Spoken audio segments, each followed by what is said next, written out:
Hello, my name is Joe, and a big welcome to all of you, whether you've come from Australia to Zaire, from all over the world, you've come to discover our lovely online LLB. And this is a webinar from the University of Law. We've got a wonderful guest here, our National Program Director, Mr. Richard Hagget. So hello, Richard, and thank you very much for joining us today.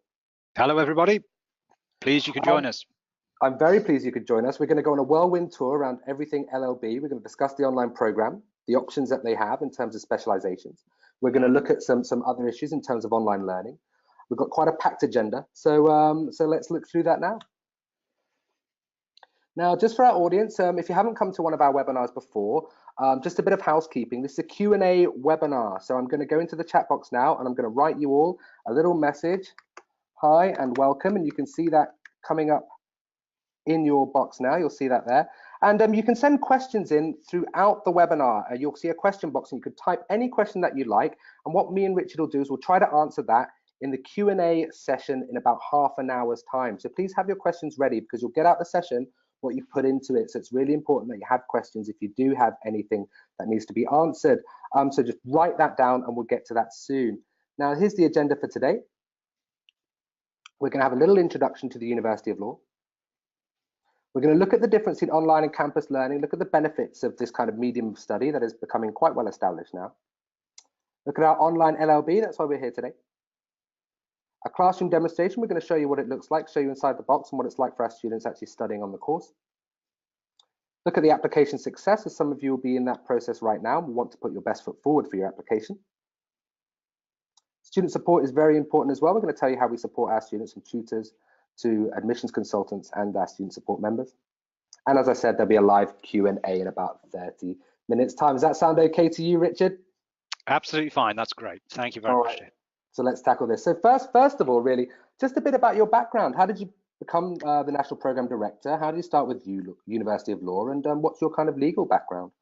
Yeah, sure. I mean, the easiest place to start is I was actually a student of the University of Law, or in our previous guise, it used to be called the College of Law.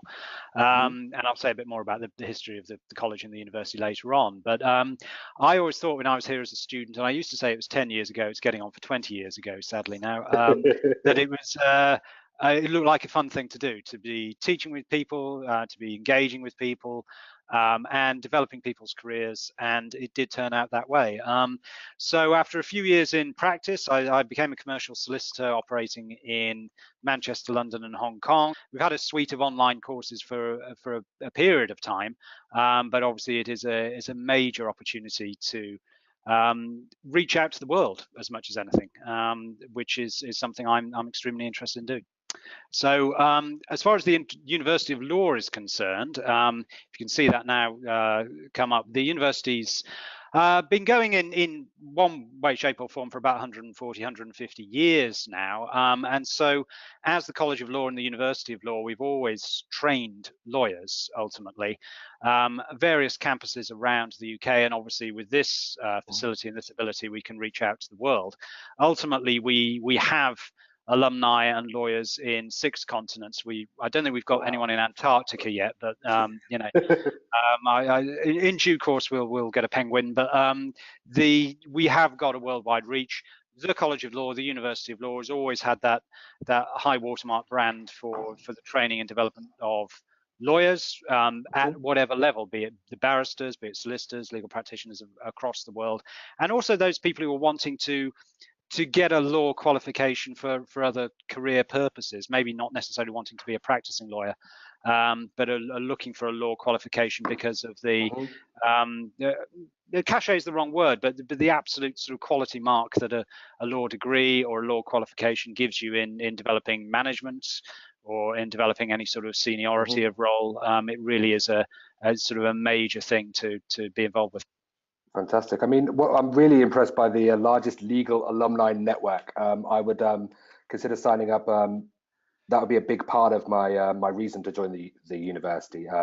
Who you know and what you know are equally important nowadays. So the alumni network is certainly something I'd be extremely interested in.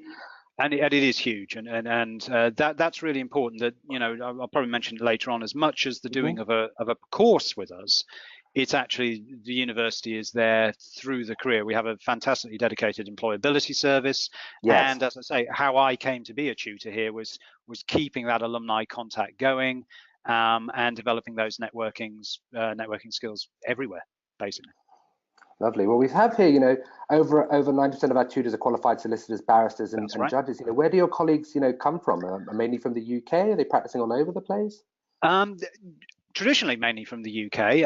We've got colleagues overseas as well, and who are particularly looking at the online delivery. Mm-hmm. The majority of my colleagues are here in the UK, but from a cross section of legal practice.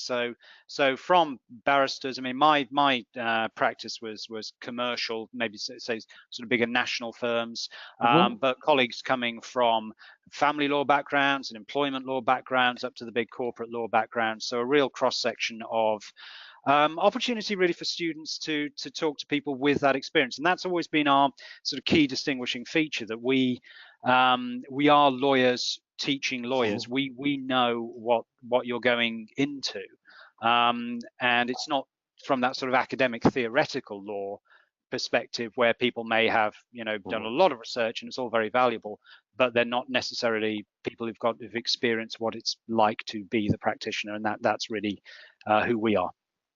I think that's important. I like to call these scholar practitioners pracademics, practical academics. They've got hands-on experience in the field, but they're also, used to teaching. And we saw in the previous slide, we have that TFF gold standard, teaching standard. So, it kind of shows that our focus on teaching is equal to, our focus on research and practically applying that for actual, practicing solicitors and barristers.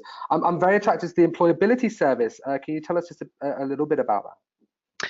Yes, I mean, what we do is we deliver a series of services which range from online workshops and information hubs, and as virtual students you get access to everything that the university delivers, not just maybe if you were an attendance student just what was going on at one particular campus. You can see the whole breadth of it, and also we have dedicated job search facilities, and there are a number of employers who will only advertise roles through us, and those may be at a variety of levels, and also it's not necessarily just job-based, it's also developing further practice skills, so opportunity to develop networking skills, opportunity for mentoring. So there is obviously a focus on job and securing employment, and obviously CV workshops and critiques of things like that, but just the wider employability piece, not just pure job and career, just to make sure that people are going out with a real range of skill and talent ultimately. Exactly, and we can see here, you can be the change you want to see, home to the UK's largest alumni network comprising law and business professionals with over 64,000 graduates. And obviously we have people working, for the largest company. Many of our students go on to work for people like Linklaters, etc., for large law firms, or go to practice law for large companies in their separate law departments as well. Now we're going to have a little look about online learning, because this is not a campus-based course. It's 100% online, bar the exams that you'll have to do, which we'll discuss as well. So let's talk about some of the benefits of online learning. But before we do that, we have a lovely poll. So there's a bit of a test for our audience. If they're paying attention today, we'd really like you just to fill out our poll. It'll come up on your screen at the moment. We want to know how much experience you have with studying online. The question is, how much experience do you have with studying online? Select one of the following. None. I've never studied online before. That means you haven't done anything, not a small course or anything. Some, you've done some small courses, maybe a MOOC, maybe you've been on Coursera and done something short, or lots. I would say you've done a full degree online. Maybe you've done something before for a few years and completed that online. So let's have a look. So far, Richard, we have 38%, about 40% of the audience. None. I have never studied online before.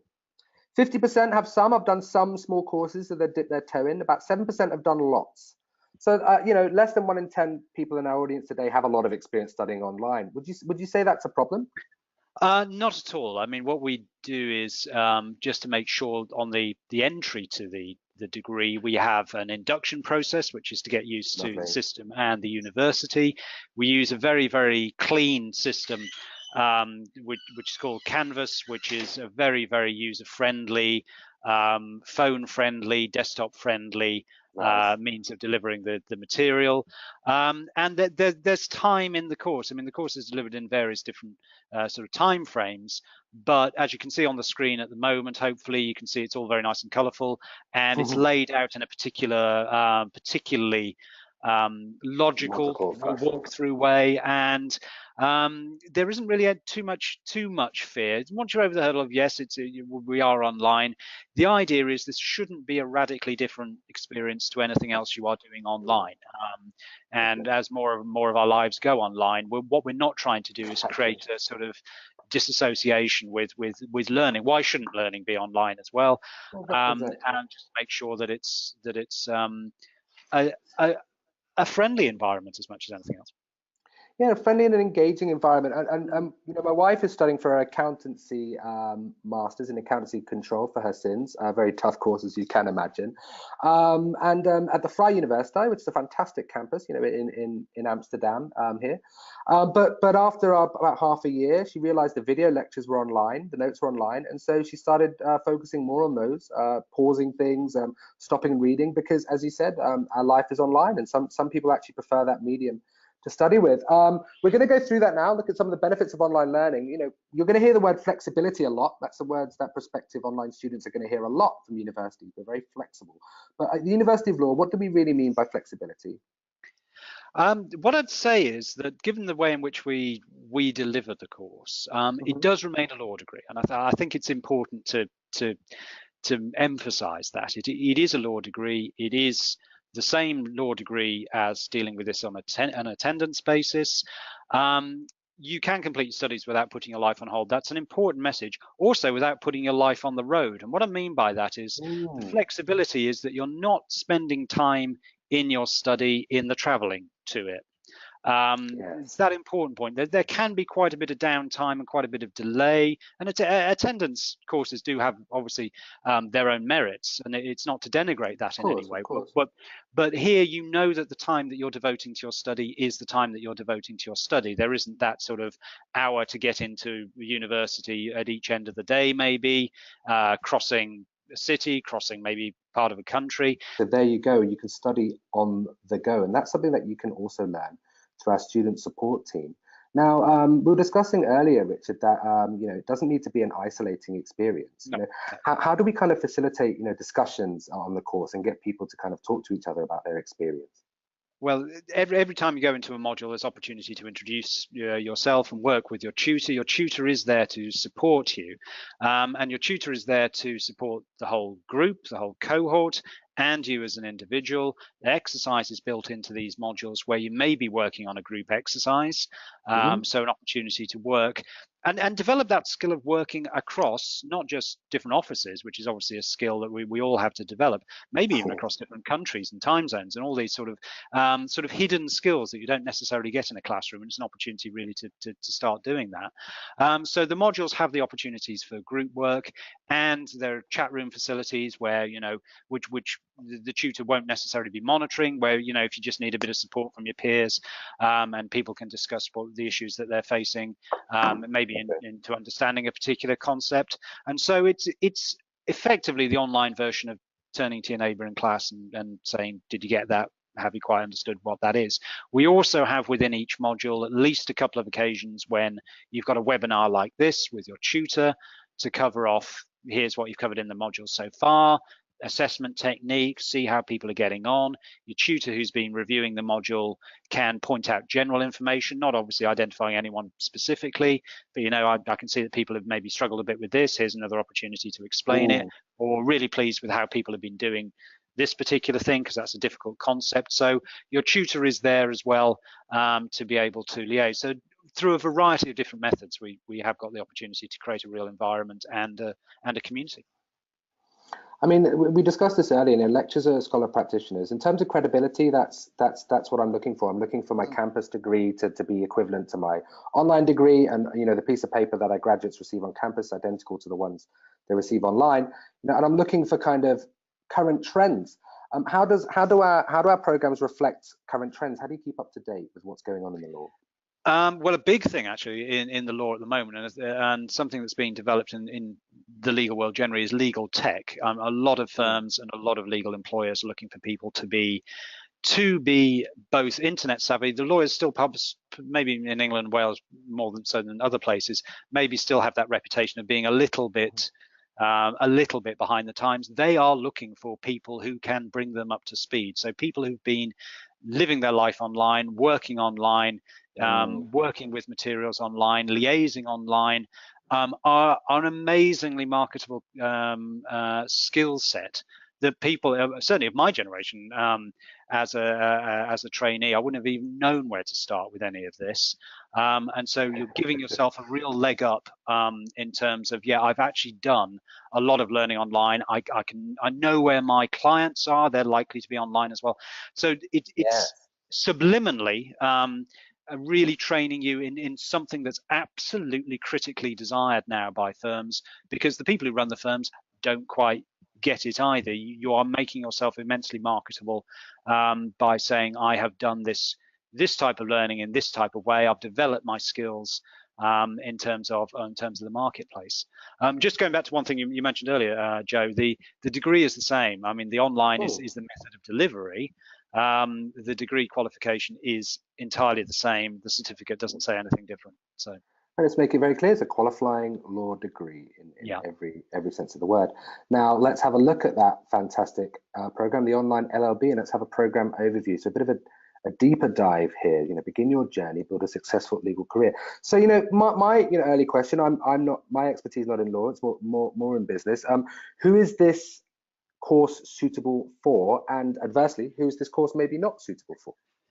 On the suitability, I mean, the qualifying law degree, to have a law degree from a university in England and Wales is a marketable commodity worldwide, and not just within the legal market. It's a hugely marketable commodity for you as a lawyer. And I know we're going to come and talk about making your applications successful and really giving yourself an opportunity to bolster that. What I'm always interested in when I see applications is, okay, you're interested in the course, but are you interested in what you're going to do with it then? Very pleased to see you on the course, but I like to see people with that sort of ambition of, if maybe not totally crystallize their thinking on what they're going to do with it, because it is an immensely widespread degree to have. You don't have to be a lawyer having done a law degree. It is a certain sort of benchmark and sort of quality mark for a whole host of graduate level roles and graduate level careers, and I like to see what people are saying about what they're expecting out of it, how they want to develop using it. I like that. So for people who are not necessarily totally sure about it, who it's not totally suited to, are probably those who may be a little bit concerned about, well, how flexible really is online learning. Hopefully, can dissuade sort of anyone's thinking, well, is it a lesser type of degree? It's the same degree. This is just about the method of delivery and the opportunity to learn. But I think what is always of advantage, if people in their applications and they're thinking about a little bit of further research into, well, an English law degree or a British law degree, where does it get me? I think you'll be amazed if you go and look online, how widely marketable that is across the world. You are giving yourself a little bit of highlight shine on the CV by having it. Yeah, I have no doubt. I mean, even the people that I meet, and I'm sure it applies to many people, when you hear that someone has a law degree, you do have a certain amount of reverence for them. We have two start dates. Yes, but, yeah, exactly. I have an MBA. I hope it's the same, because the MBA is also a punishingly tough degree to go through. The start dates are January and September, as we can see. Obviously, it's online. We're going to have a little look at the 4-year program in a second, but we're going to discuss the other options as well, because it's not just 4 years.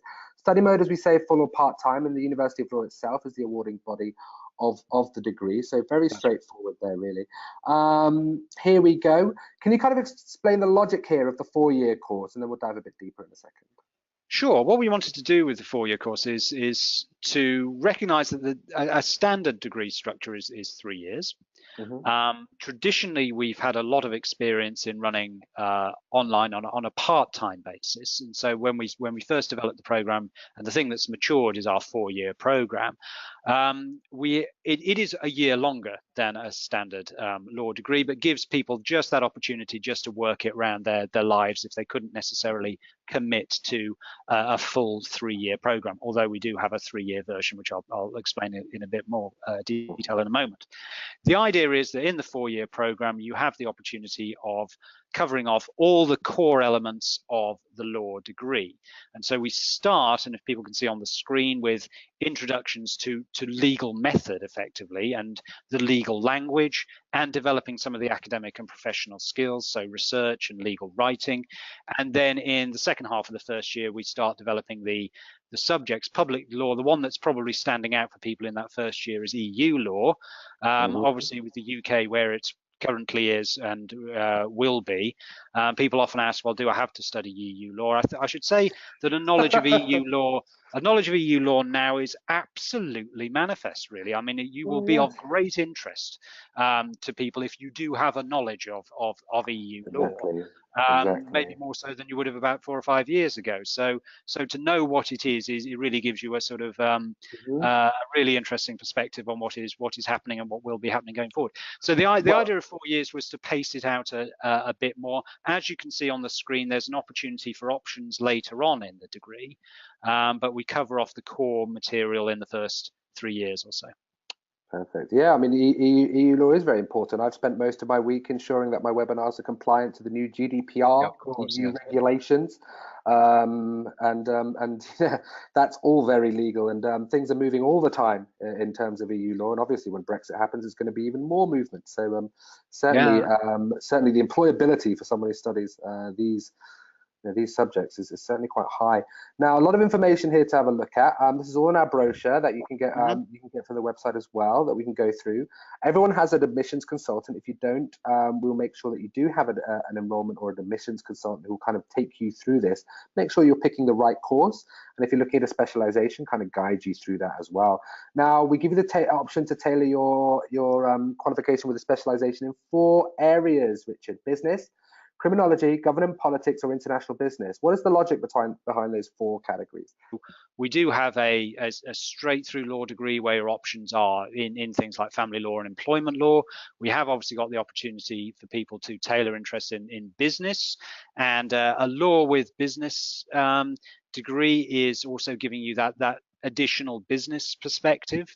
Lawyers often tend to sort of delve into law, but you've got that extra sort of string to your bow. Likewise with criminology, government, politics, so you can develop your interest as the degree develops. Also across, we have those options and those qualifications with government and politics, etc., running across 3 and 4 and 6-year versions as well. So in terms of number of permutations, there are quite a number of permutations for people to flex up their learning. Yep. I can see that here. I mean, look at the optional modules: business change, corporate responsibility, information resource management, creativity, innovation, entrepreneurship. So quite exciting if you're looking to kind of do this in business. And then we have obviously the international business and the government and politics and the criminology as well. So it's worth discussing that and having a look at where you want to be. I mean, you said earlier, Richard, that when we're looking at a strong application, is something we'll discuss in a second, that you're kind of looking at where people want to be. And so that's where you start. You start your application with where you see yourself in 4 years. Start at the end. I've just graduated. What am I going to do with this piece of paper? Be ambitious. What we want to see is where you think you're going to be at the end of this. Not that anything in the middle is just easily glossed over, but I like to see that people have had a formed view on what they're really going to do with it, and things like the business options and the government and politics options give you that opportunity to be thinking a bit more about, well, where do I end up with this? So people who've done a bit of research in there as to where this degree could take you, that is a really, really valuable thing, because it also helps keep you motivated. It helps keep you sort of on check. What am I doing this for? The other thing I would say in relation to law generally is the law is all around you. It affects all of us. So there is always something for people, whatever you are doing. This goes back to why it's such a sort of high profile degree to do. might sound a bit sinister. You can't escape the law, and so there is always something for somebody in the law. It does affect all of us, so you may as well take part. Is what I always say. Accountants, solicitors, doctors will still keep their jobs. Although I did hear that they programmed a piece of software to do bail hearings a few months ago, and the reoffender rate from the AI software for the bail hearings was lower than the reoffender rate for the sample of solicitors and lawyers they used in America. So there's certainly a lot of interesting tech coming into law as well. And studying for your degree, you're going to learn about that as well. Yeah, absolutely. So let's have a little look at the online learning platform. I'm going to be a real noob here, like a real student myself, and I'm going to kind of clumsily try to go through it and figure it out. And here we have it here. So we've got the courses. You can see this is the dashboard called Canvas. Can you see this on your screen, Richard? I can. Yeah, that's lovely. Thanks, Jim. So now we have, I have a big overview because I work for the University of Law, so I have all of these courses, but let's go and have a look at the LLB Academic and Professional Skills module. So where would I start? Would I start at the top and just work my way through to the bottom? Where should we look first?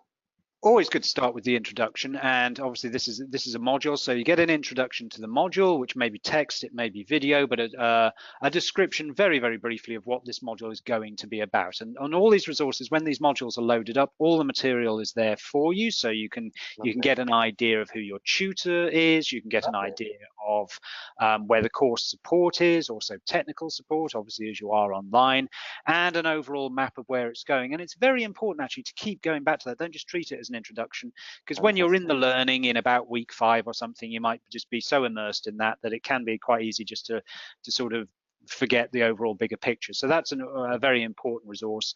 And we also load up into their specimen assessment and guidance through the module, so maybe even a bit more than you're seeing on the screen at the moment.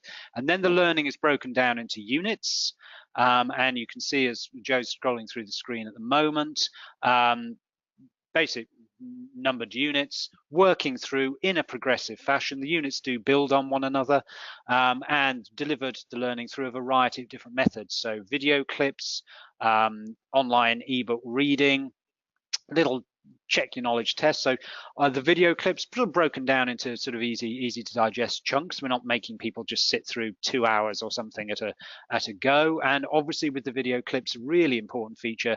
You mentioned earlier, Joe, about, well, how does it differ to attendance? Well, you can't pause and rewind your lecturer. They will just keep going at their own speed. Yes. Here, of course, you can do that. People are learning at different speeds, different times of day and all that sort of thing. A lot of our students' English might not necessarily be their first language. Well, absolutely. And so if you do need to spend just a bit more time on those video clips, and obviously you can, a horrific thought for any attending student, you can take your tutor with you. And so you can be watching them where you are. Basically, the idea is the university is coming to you. And so you can, working through the module, various little tasks to do. Do you want me to say a bit about the way in which the sort of structured unit tasks? Yes, what I'd like to understand is, as we go logically through week to week, Richard, where does the assessment lie in terms of how I get my grade and how I work towards that? Sure. What we do is the grade is determined by the final assessment in the module. There are a number of things to do in the module, which I'll explain in a moment, but everything is on that final piece of work. Now, in the academic and professional skills module that's in front of you, that one is assessed by way of coursework, which you deliver over the internet. This one would be a written coursework. Some courseworks may involve you doing a short recorded presentation like this. And obviously we guide you how to do that and give you access to an app and how to do that. Some modules may have an examination in the traditional sort of sit down invigilated format. One question that often does arise, and not wishing to preempt anyone who wishes to raise it, but obviously the university does have a facility for people to sit in their own country. You don't have to be in the UK to do so. If you are in the UK, you're welcome to sit at any of our campuses in the UK. We've got 11 around the UK. And so again, it's not making sure that that sort of dead time in travel in learning is really minimized. The way in which a unit is set up, and you can see on the screen, or could do a moment ago, we've got little graded tests within each unit. Those aren't part of the assessment regime. Those are things for people to effectively self-assess. No one else can see your scores, but it's just to make sure that you've picked up maybe some key bits of knowledge and information, usually quite short. You can see on the screen there's 4 or 5 questions, and of the sort of multiple choice check your answer variety, just to make sure we're building people's confidence that, yeah, I have grasped that. And what you would do in answering the question is clicking on the answer you think is correct, submitting the answer, and the system would tell you whether you're right or wrong, but not just right or wrong. It would explain why something was the right answer or something wasn't quite right. And so there's an immediate sort of interactive element to it. Now, in each module, in 8 of the units in each module, so in academic and professional skills, you've got 11 units. For 8 of those, you're also submitting a piece of work to your tutor on a one-to-one basis for your tutor to actually work through and comment on and give you feedback and guidance in how you've done. So yes, on the screen, sort of scrolling through, you can see, if you just pause there, Joe, you can see unit 7, which is about 2/3 of the way up the screen. You've got a thing called submitted unit task, the last thing. And what this is an assessment style exercise. The mark does not count to the final assessment. That's all on the end point, but it's giving you an opportunity to practice assessment style questions. So this one's introduced by a bit of a video clip, and then you're producing a piece of work, either a written document or maybe a PowerPoint or maybe a presentation like this. Lovely. And your tutor will give you feedback on how you're doing. And that's really, really valuable. And that to an extent also sets it aside from an attendance environment where you might be in a group of 15 or so, and you don't necessarily have that immediate, complete, total focus on your own work. I like it. It's super immersive and engaging. As you said, it's not a correspondence course. You're not just sending things over the wall over a period of months. You go there and you do your reading, you do your quizzes, you fill that in with the videos in order to kind of get a holistic knowledge of the module's learning outcomes. And then you work towards, a more weighted assignment in this module. But in some other modules, as you said, Richard, you'll be taking an exam. If you're in the UK, you'll be doing that at the University of Law, and if you're overseas, you'll be doing that at a test center or somewhere else. So that's a bit of an overview. We could spend ages and ages in here. There's a lot of information. The whole degree is essentially buried in here. But that's a little short overview. If you want more, then please speak to your education consultant. They can go through that with you. If online learning is something that you want to be a bit more sure about and you want to go through, then please make sure that you go and take the time and do that. We want all of our students joining the course to be making informed decisions and getting used to what they're doing. Plus, there's a lovely induction anyway to get you into the mood and get you into study zone anyway. So a lot of you guys will be listening. You're thinking, oh gosh, I haven't applied yet. When do I have to apply? We have a September start date, so now is a good time to look at your application to make sure that you're putting your best foot forward. Very, very simple. You click on the Apply Now on the University of Law website. You enter in your contact details, specify your background based on the education and or work experience. Submit online application, collect supporting documents to be processed by your educational consultant. We discussed that person earlier. And if the application is successful, the admissions team will send an acceptance offer. Apart from the motivation statement itself, what are we looking for in terms of maybe the education background or the standard of the students that we're letting in on the course, Richard?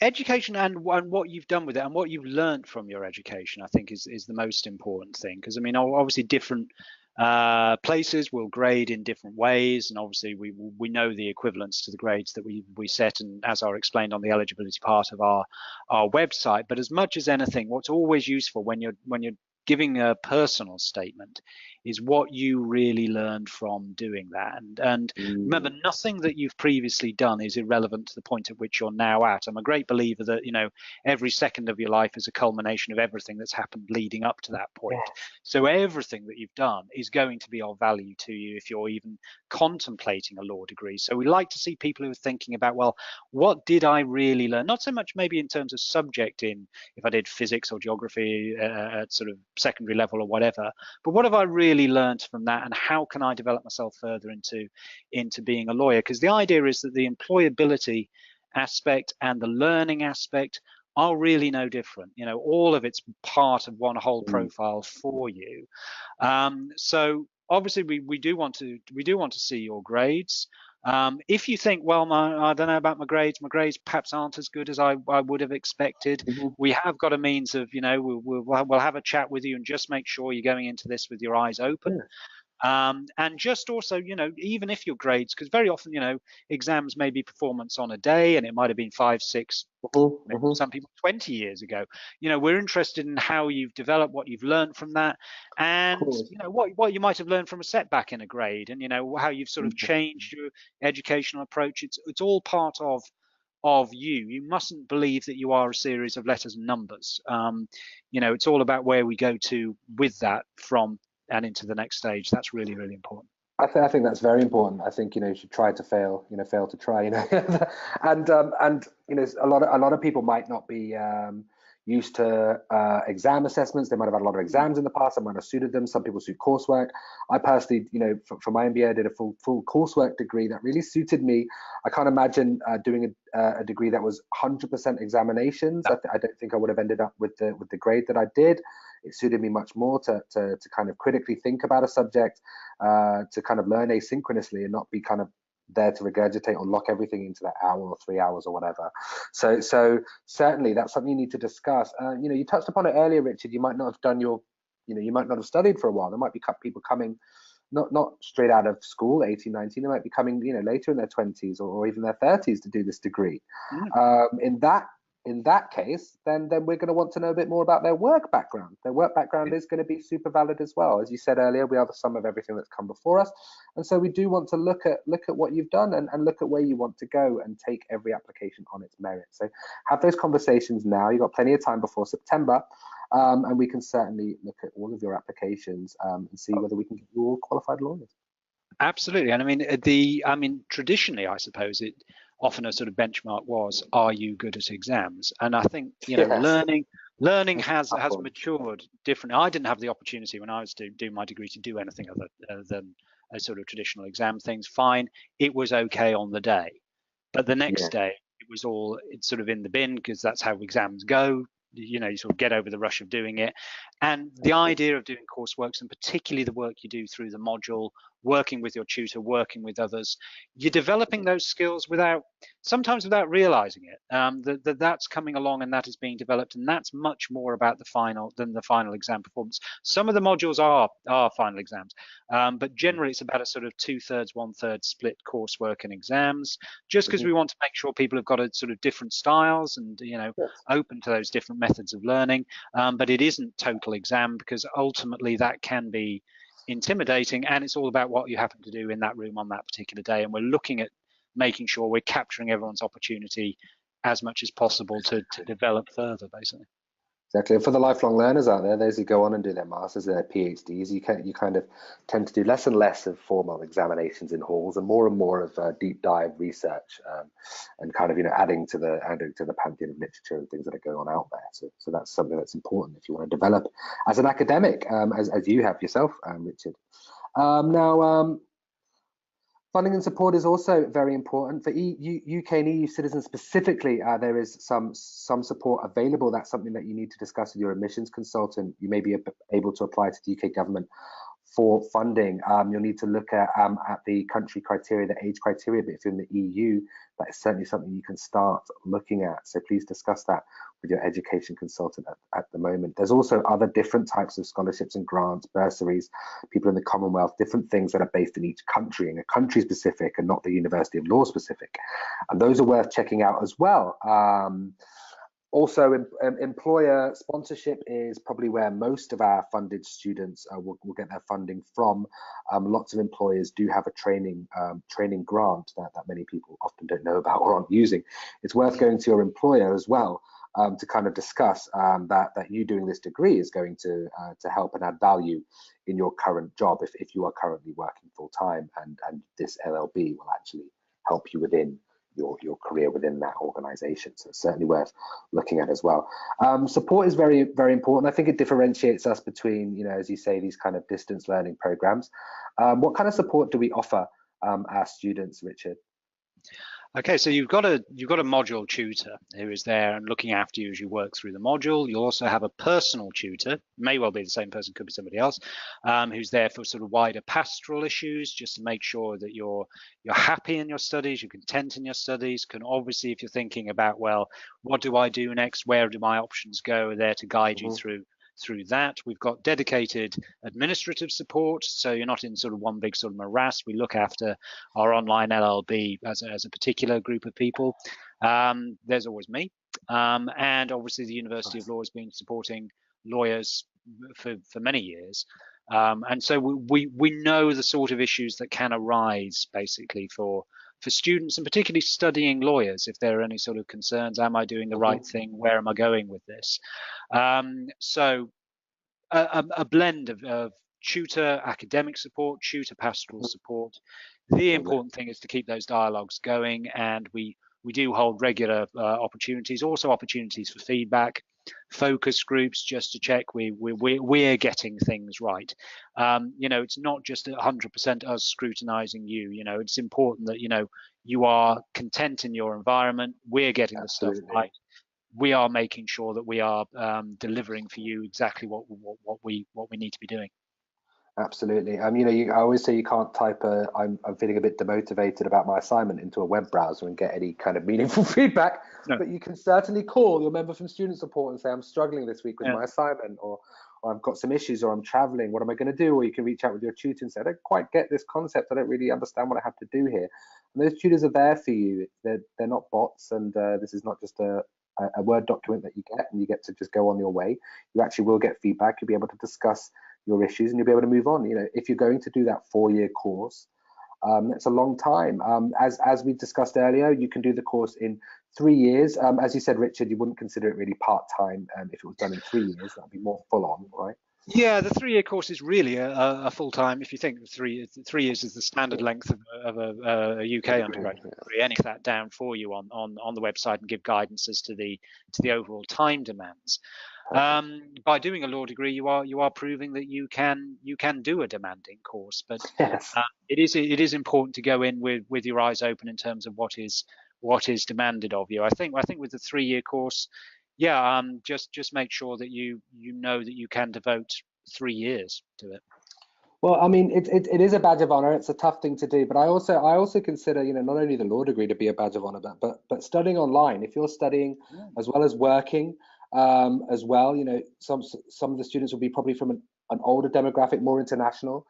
You're going to get more international experience than if you were to study on a UK campus necessarily. So it really is. It's not that we're saying, Richard, that it's easy to do a qualifying law degree at the University of Law.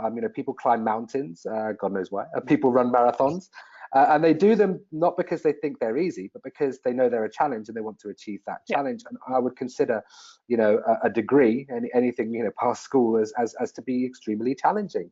And it's certainly going to be a challenge to be a solicitor. I don't think anyone thinks that to be a doctor, an accountant, a solicitor, or any of these very serious professions, that it's going to be a walk in the park. However, an online degree will offer you a certain amount of flexibility that might just make it easier for you, depending on your kind of circumstances in your life and the way you live your life. And it might be that's what you actually needed, that kind of mobility or flexibility. Yeah, I think that's a really, really important point, that the range, what can happen with attendance courses, although I hasten to add it doesn't happen with the University of Law because of our experience, is some attendance courses you could go in at the start of 3, 4, 6 years, however long, a student, and come out a student. With the online environment, what you're doing is developing that dreaded word, multitasking, but your ability to juggle effectively without any of the plates dropping, and you are demonstrating by doing and working online that you've got those additional skills as well. So even just the very doing of it is a development aspect of its own. Perfect. Now we'll get to our Q&A part. Now there's a chance for a few people to ask questions. We're not quite full with questions yet, but we are getting there. So if you have a few questions, please send them in. But we already have quite a few, Richard, to get through from our audience today. And thank you very much for our audience for being so attentive in this webinar and asking such good questions, and we'll go through some of them. Now, some of them would be a bit specific. If we can't answer them, Richard, then we'll just refer them to their educational consultant who will be able to kind of do some more research for them. Okay. One other thing, we offer a few degrees, so some people want some clarity on some of the other options and where it fits in with the LLB. Someone said, can you talk a bit about the 1-year QLD? What is that, and how does it compare with an LLB? Can you practice law with it? The 1-year option, what that is what we call the graduate LLB, and that is a postgraduate qualification. And okay. where that tends to be pitched is people who have done our graduate diploma in law, which is a conversion course at a postgraduate level for non-law graduates. And then if they wished to obtain an LLB qualification, there is that additional course, but it's not an undergraduate offering. No. Okay, lovely. When do you choose your options? So when do you have to kind of choose what you're specializing in? Is that something you should come in before the course, or can you figure that out? We would ask you to do that on first enrollment, but obviously, you know, as your learning style develops, there are opportunities. If you just think, well, I'm going to change my mind, you would get an opportunity later on. You are not branded for life by the choice that you would make immediately. It's useful for our purposes to know how many people want to do, say, law with business, or simply the full law thing, or the law with criminology, because obviously we can plot forward the learning, but the options. Yeah, I mean, there are opportunities to, if you think, well, I signed up for law with criminology, I'd just rather do one of the other things. That's fine. There are options to change your mind later on. It's interesting because, you know, with the business and the international business, you might go in there, you know, enjoying some of the more international business side of things, and you might think, oh, I'd rather do that, or an opportunity might come up and that might be more suitable. So very good question there. So thank you very much. Does the university accept mature students? Yeah, oh, absolutely. That's what online education is built for all ages, I would say. I think so. I think what we've tended to do, and I mean, we run a number of online courses, so across our professional training courses as well, and it tends to play that the online learner, it's a bit of a generality, I accept, just tends to be that little bit older. Oftentimes it's because of other commitments they may have, and say family, or they're in employment or whatever. So not necessarily meeting what used to be perceived as the sort of classic student profile of 18 going to university for 3 years. Very often our online learners are at a different stage in their experience, I would say, without pulling out anyone in particular, but we have a range of people. As examples, we've got people who are operating in the aviation industry doing the online LLB, and we've got people who have retired, who quite often are coming to us saying, well, I never had the opportunity to do a degree when I was younger, and didn't have the money, or, you know, I've now retired, and I want to do it. It's always been something I wanted to do. So, you know, there is no sort of age issue there at all. It's more about what's the thing from Raid of the Lost Ark? It's not the age, it's the mileage, and that's the thing. It's exactly.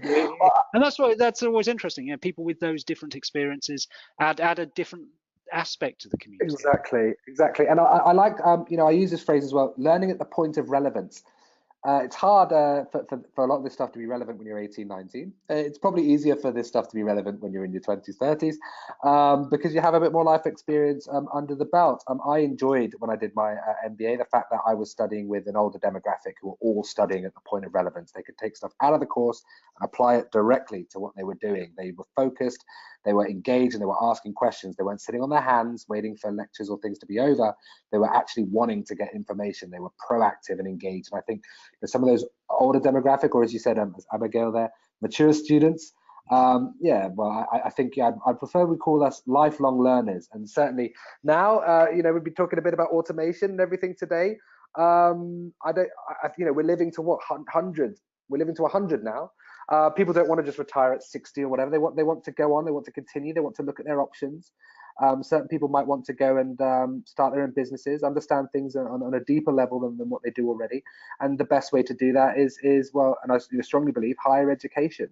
Nothing can beat doing a degree to really test your knowledge and understand your value. So thank you. Very good question there indeed. Is your LLB program a qualifying law degree? I think the answer to that is clearly yes. And how often can final exams be taken if you fail a final exam? Good question. Yeah, it's a good question. It's sort of going in at a slightly bleak level, but it. yeah, there are opportunities to resit. We have various sort of what we call progression rules between the different years, but there are opportunities to resit before you move on and commit yourself to further years, and those are usually at the end of the year. Yes, you know, if for whatever reason, and it may not necessarily be through a lack of success, it may be that you've missed an exam. Missed an exam date because you were ill or had some sort of personal circumstance. So there are always opportunities to redo. Okay. Does this university offer the LLM as well? Yes, we do offer the Yes, LLM. we do, yeah. That's something we'll probably explore in our next webinar. So look out for your invite there.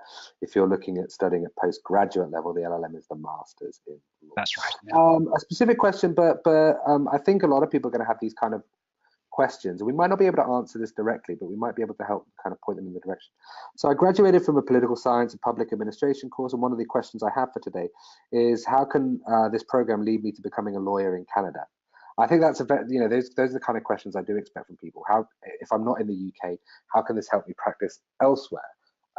Is it fair to say that the law that you understand, the British law applies to most places in what we'd call the Commonwealth, or how would that Yes, work? there may be particular further qualification that may be necessary in relation to but that would depend on the individual jurisdiction itself. I mean, the common law system as operated in the UK and England and Wales is applicable by way of principle. The authorities may be different, but a lot of the principles are the same in relation to Canada and places within the Commonwealth. I think what's important there is to make sure that you take guidance and you seek guidance on, well, how far is the degree of Absolutely.